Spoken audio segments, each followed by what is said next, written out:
Imagine now, if you will, a time before history, the time of fear and chaos. The sky is a deep, unbroken black, save for the stars that glimmer like eyes in the dark. Beneath this endless expanse, there is a land untouched by time. There stood tribe you and I. They were unified without any divides inside or out. Their only divide was against the monsters, a beast with an appetite for power and greed. Always again and again, eternally they'd feed, never full as a matter of fact. It's as if the creature was starved, malnourished, mistreated, abused even.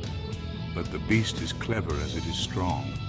But to the you and I weeple, they were a scourge and must be dealt with as such. Their wars were fought, win or lose, mattered not.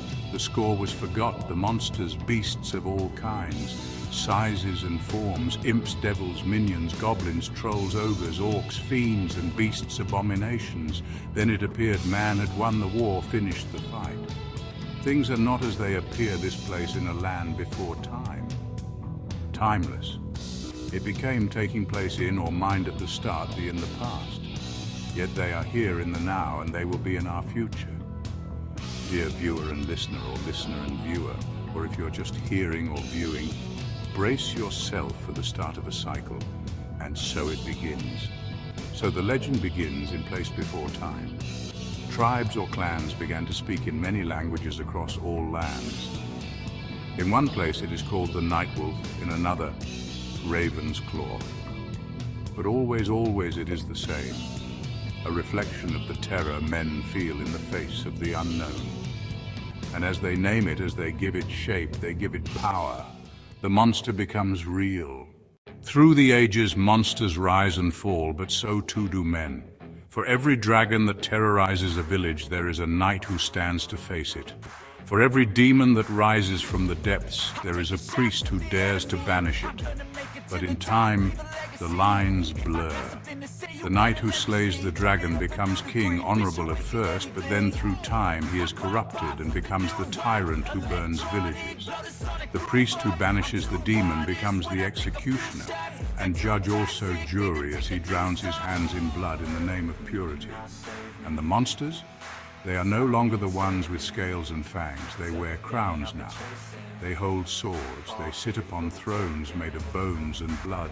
Monsters and men, or men and monsters. It is not the claws that make you a beast.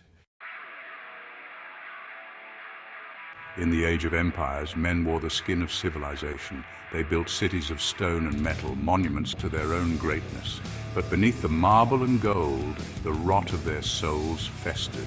Kings and conquerors, emperors and generals, they told themselves they were righteous, that their bloodshed was justified, that the wars they waged were for honor, for country, for God. But in the quiet hours, when the fires burned low and the cries of the dying faded into the distance, they knew. They knew that they were no different than the beasts they claimed to slay. They wore their armor, they carried their swords, but the hunger was the same. The desire to conquer, to control, to crush those weaker than them. It was the same hunger that drove the wolves to the flock, the same hunger that led the serpent to the garden. And so the line between monster and man fades. What is a king but a dragon who wears a crown? What is a general but a wolf in a soldier's uniform? For every monster that rose from the depths of legend, there was a man standing in its shadow, waiting for his moment to strike. But the irony, the bitter truth, was that the monsters never truly fell. When the Hydra was slain, another took its place, not in the caves of the earth, but in the hearts of men. When the demon was banished, it did not return to the abyss. It hid quietly in the dark recesses of the human mind, waiting for its chance to rise again. Because the truth is this: men and monsters have always been one and the same. It is not the form that defines the monster, but the choices made in the silence, when no one is watching. The monster is not the one who roars in the night.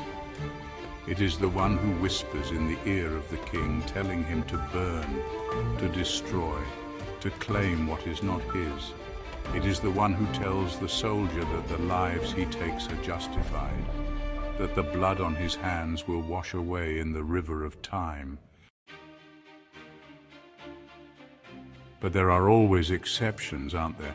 The ones who walk the razor's edge, who fight not just the monsters outside, but the ones within. They are few, and their stories are often lost in the pages of history, buried beneath the weight of empires and wars. But they exist. They have always existed.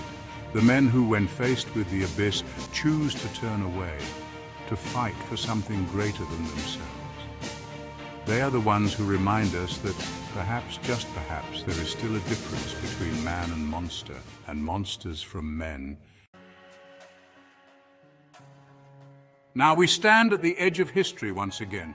The world has changed, but the cycle remains the same.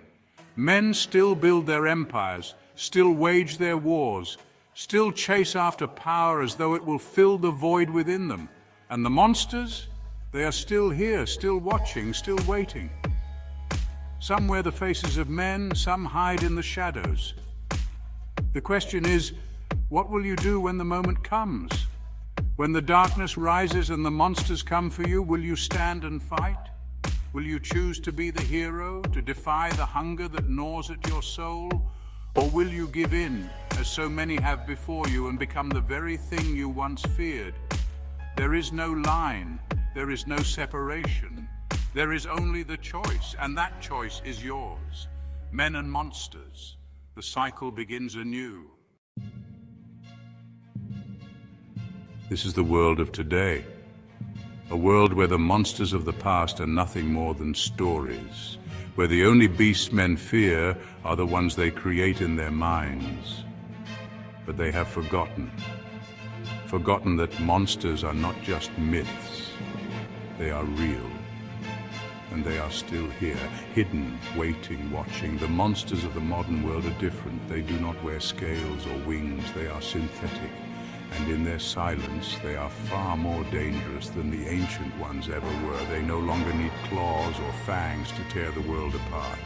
Now, they use money, resources, power, control, knowledge, but because they do not see the monster behind the man. But the future is always uncertain. And in the darkness of tomorrow, something stirs. For as much as men have become monsters, the monsters have also learned from men. They have waited, biding their time, watching, learning. And now, as the world moves forward, the monsters of old begin to rise again, not in the bodies they once wore, but in new form, by the very technology that men believed would save them. The monsters of the future are not the beasts of flesh and blood, but the creations of man himself. Born from the minds of men, age of the android, this is a time of technology. They are not men, they are not monsters, they are something more. They are called machines. And as they rise, the line between creator and creation, between master and monster, begins to blur once again. The future is one where both have evolved into something far more dangerous. Machine robots and cyborg-augmented synthetic technomen. The loop goes on and on, the cycle repeats. Before the end begins or the circle spins again, you might be able to put an end to this vicious circle. You can start by pushing, pressing, clicking, slamming, pounding. Hit, select, smash, activate. Engage the like and subscribe boxes, please, and thank you for watching. Much appreciation.